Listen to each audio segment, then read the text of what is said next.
Alright, so we're going to be talking about 1 and 2 step equations today.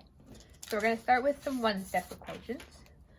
So big thing to remember when we're solving equations is we need to do the inverse. Inverse means the opposite operation. Operations are like adding, subtracting, multiply, and divide.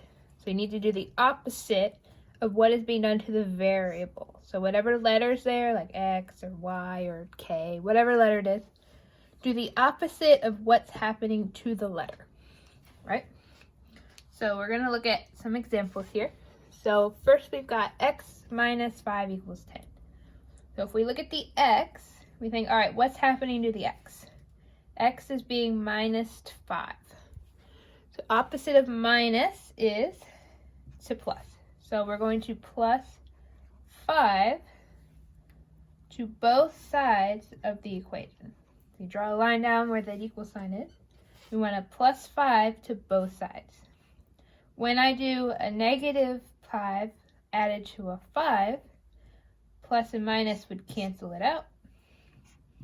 That means X is the only thing left on this side, equals, and then 10 plus 5 is 15. So for number 1, we've got X equals 15. In number 2, we've got 3 plus X equals 12. When we're doing this, we look at the 3. Now, when it's backwards, like over here the X was first. If it's backwards, you want to flip it around first. So really, this is X.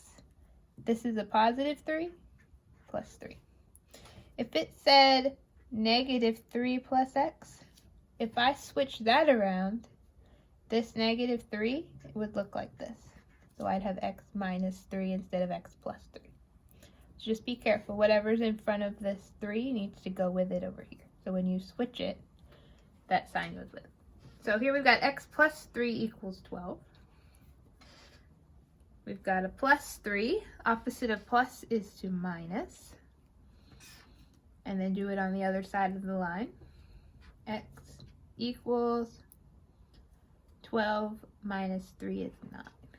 So X equals 9. Right.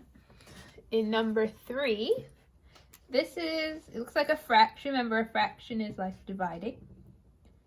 Opposite of dividing is to multiply. So I'm going to multiply 4 on this side.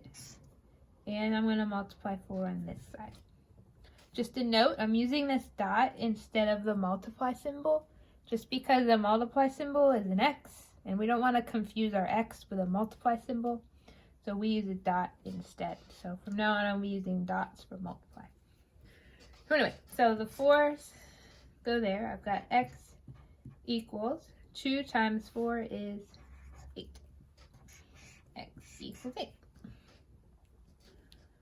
Number 4 here, I've got this 3x. When we write them next to each other, it would be the same as this. These are the same things. Or this. These are all saying that 3 is multiplying with this x here.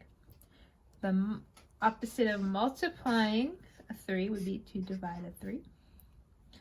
I'm going to divide both sides by 3. X will equal 9 over 3 is 3. Equals 3. So that's our 1 step. So when you're down to 1 step, there's 4 options. You can add, you can subtract, you can multiply, you can divide.